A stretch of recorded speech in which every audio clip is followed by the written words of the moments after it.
Hi everyone, this is the second of a three-part series where I look at the proposed changes that are due to be soon adopted in the Highway Code. In the last video I looked at Rule H1, which is all about the hierarchy of road users on responsibility, but in today's video we're going to be concentrating on Rule H2. This is centred around pedestrian priority when crossing or waiting to cross roads.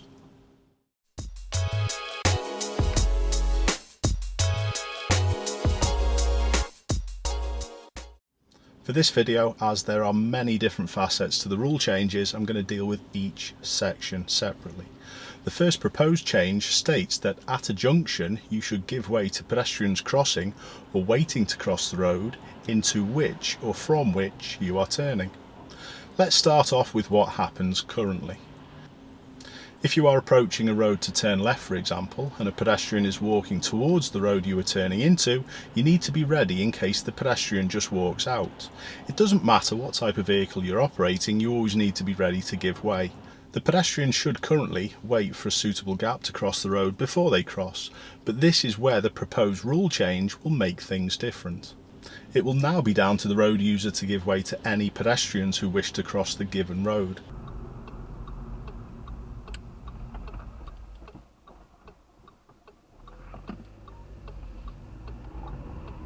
There were many concerns raised about this proposal, with worries that the proposed change would be confusing and lead to an increased risk of road collisions, especially from behind the vehicle giving way. I can see where people's concerns are with this, but I honestly disagree with them. That doesn't mean there aren't going to be problems in this area. Just for example, have a look at this situation. The white Fiesta is exiting the roundabout, but have a look, there's a pedestrian there. Will the white Fiesta have to give way under the new rules?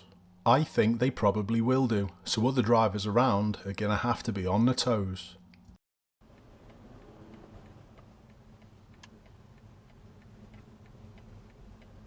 You will only have problems with people behind you if you're going to give way to a pedestrian who wishes to cross the road and you are approaching too fast. A last-minute reaction and a heavy brake will increase risk of a rear-end collision. However, by slowing early and gently, this will not be a problem. Watch how risk-free this left turn is that I do. There's no issues with cars from behind whatsoever.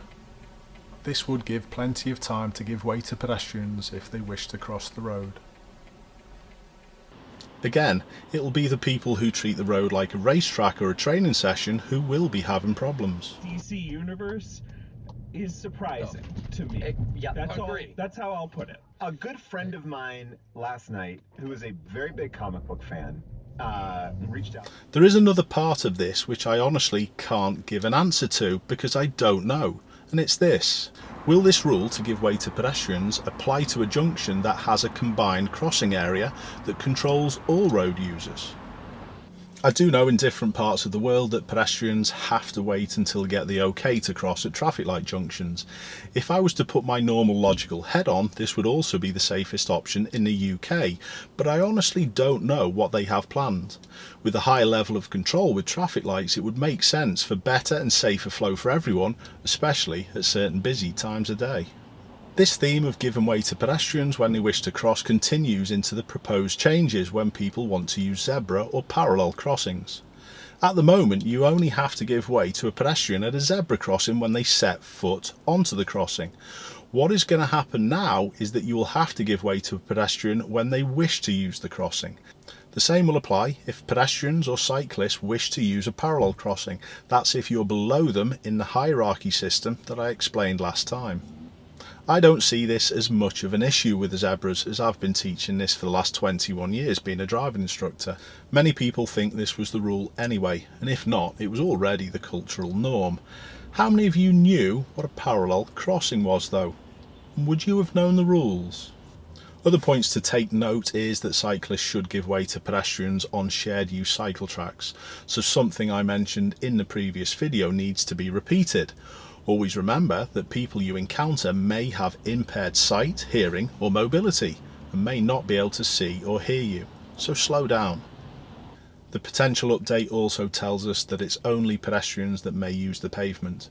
This includes people using wheelchairs and mobility scooters. It also says pedestrians may use any parts of the road and new cycle tracks, as well as the pavement, unless there are signs prohibiting pedestrians. What I've already highlighted about giving way to pedestrians and if they wish to cross the side road is obviously the biggest concern. Would this take you long to implement comfortably? Do you think it will cause problems with vehicles approaching behind if you had to give way? Or is it like I've already said, it's under your control if you slow down enough in good time?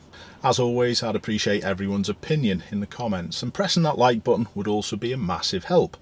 Don't forget to tune in next time for the changes that are proposed to make cycling safer. I hope to see you then.